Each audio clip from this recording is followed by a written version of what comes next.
Para outra questão aqui, a gente já vai tratar da questão da topografia. Olha a importância de pegar no enunciado a pergunta. O que eu tenho que resolver aqui? A questão de topografia. O que é topografia? É relevo. Então, no texto 1 eu estou falando aqui de um exército que atravessa montanhas, florestas, zonas, precipícios, o terreno onde é apertado, a saída tortuosa, ou seja, ele já vai me dando uma ideia de que eu preciso conhecer o relevo para que eu possa ter uma possibilidade de estar atingindo os meus objetivos, transpor, né, esses obstáculos.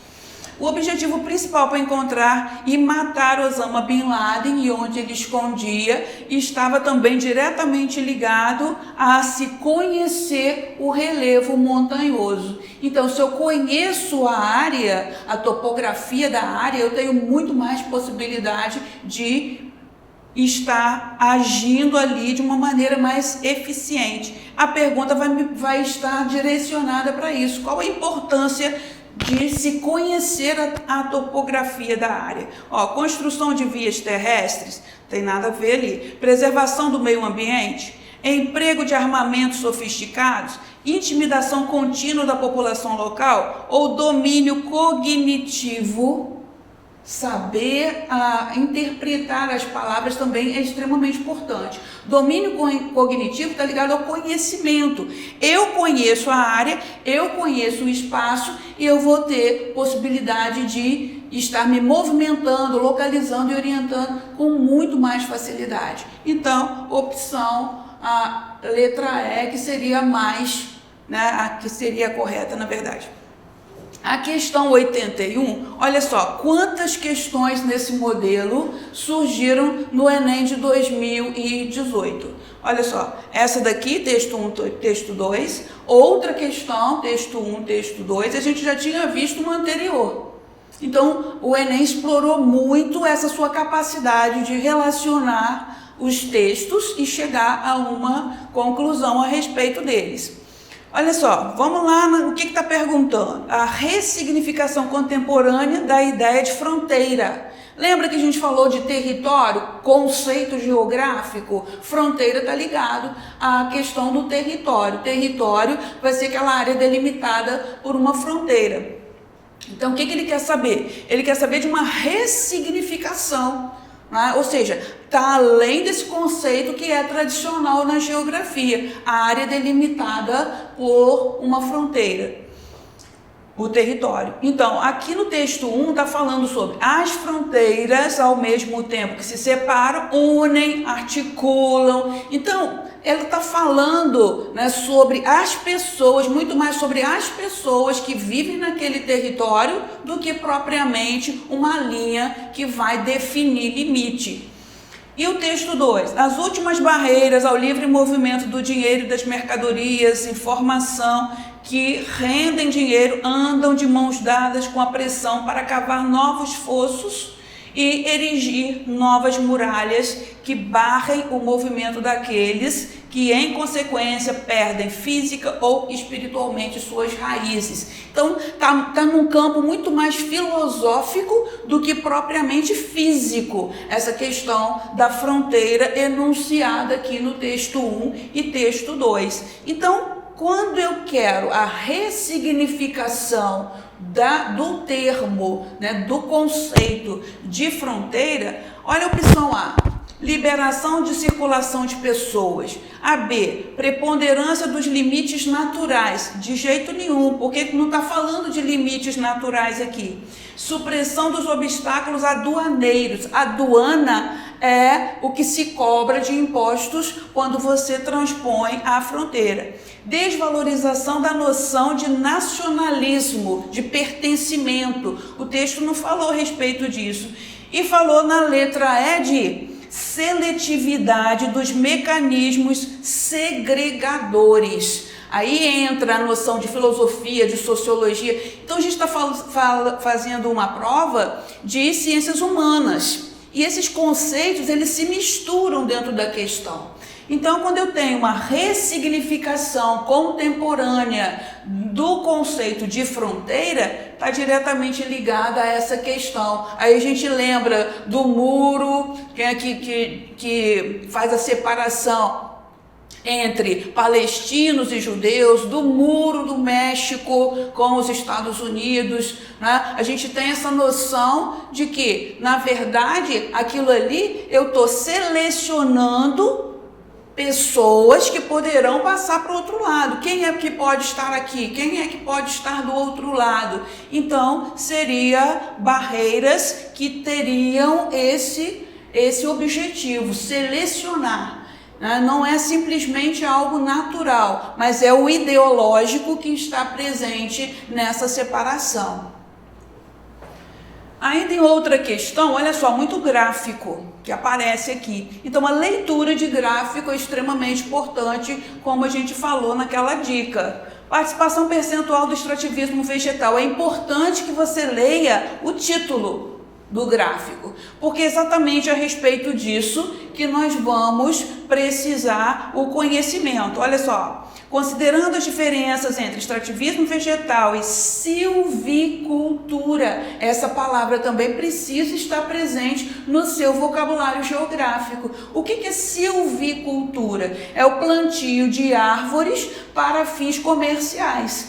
Então, extrativismo vegetal e silvicultura, o que eu quero? Variação da curva do gráfico foi influenciada por que tendência? Então eu tenho aqui, no caso, a silvicultura e o extrativismo vegetal. Aqui não tá dando para a gente ver muito claramente as linhas de coloração diferentes, mas a gente observa que ela vem, se encontra com a outra aqui nos anos 90 e posteriormente há um avanço, né, de uma em função da outra. Então, a silvicultura avança e o extrativismo vegetal tem uma tendência a queda. Então, que tendência é essa? Conservação do bioma nativo?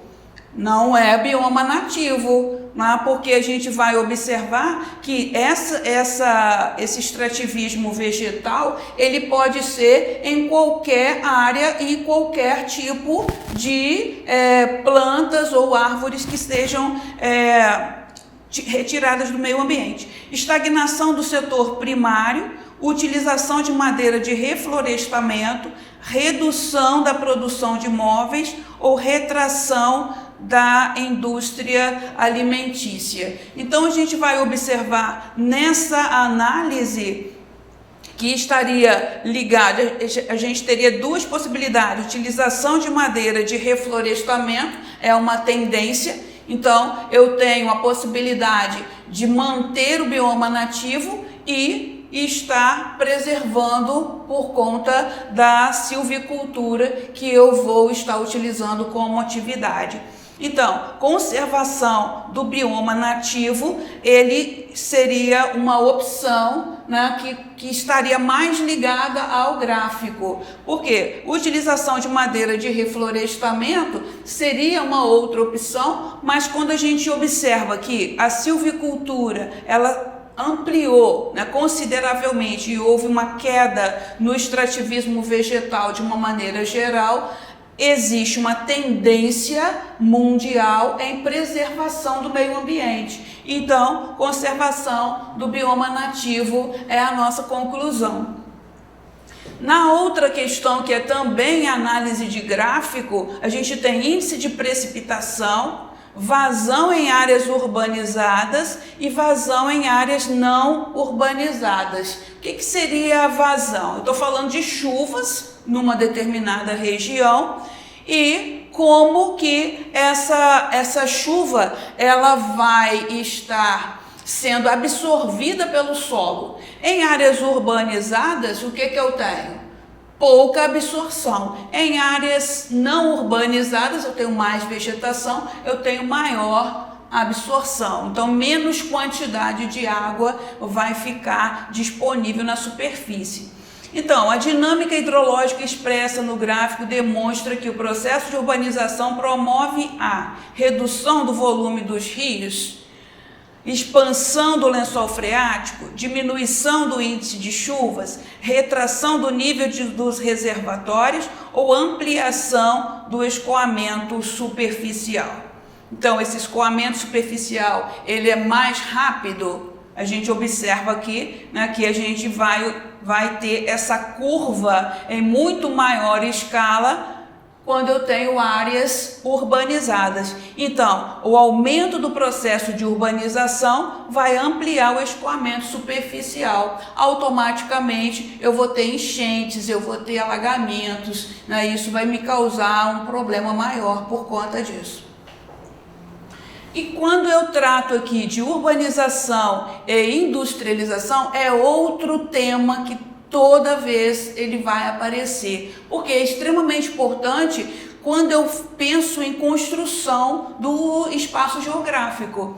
Então, nessa questão aqui, eu tenho o seguinte: os países industriais adotaram uma concepção diferente das relações familiares e do lugar de fecundidade da vida familiar e social. Então, ele está falando sobre a questão da transmissão integral de todos os benefícios de uma sociedade que está ampliando a sua renda per capita. Automaticamente, o que vai acontecer? As pessoas terão menos filhos. Então, quanto maior a renda per capita de uma população, eu vou ter taxas de natalidade e, por sua vez, de fecundidade, que é o número de filhos por mulher, muito menor. Então, o que eu tenho aqui na pergunta? Em meados do século XX, que a gente vai ver um boom de industrialização nesse período, década de 50, 60, em todos os países latino-americanos, asiáticos, entraram no processo de industrialização. Então, como que essa industrialização vai impactar em um fenômeno? Que fenômeno social é esse? O que contribuiu para o processo europeu de quê? O que está acontecendo na Europa? Numa Europa com ampliação de renda per capita, estabilização da pirâmide etária, conclusão da transição demográfica, contenção da entrada de imigrantes, elevação do crescimento vegetativo, formação de espaços superpovoados. O que na verdade está acontecendo com países que ampliaram muito a sua renda per capita? Nós temos a estabilização da pirâmide etária. Em algumas situações, o que ocorre? Ao invés de eu ter um crescimento vegetativo positivo ou nulo, eu tenho um crescimento vegetativo negativo, que é aquela relação entre nascimentos e mortes. Então, quando que eu tenho negativo? Eu tenho uma população idosa em maior escala e eu tenho muito mais óbitos do que nascimentos. Então, a própria questão ou o enunciado da questão já me dá essa possibilidade de chegar à resposta correta. Então, pessoal, a dica, né, da geografia está diretamente ligada a prestar atenção nos enunciados, a tentar pensar de maneira a conectar os diferentes conceitos que você recebeu em toda a sua vida estudantil. E aqui a gente tem a imagem. Quanto mais você se prepara, maior a sua possibilidade de ter êxito naquilo que você vai fazer. Como corredor, quem mais se preparou, quem mais treinou, tem muito maior possibilidade de pegar o pódio. E nós queremos, na verdade, que vocês atinjam todos os seus objetivos e que tenham muito sucesso na prova e em toda a sua vida acadêmica. Um grande abraço.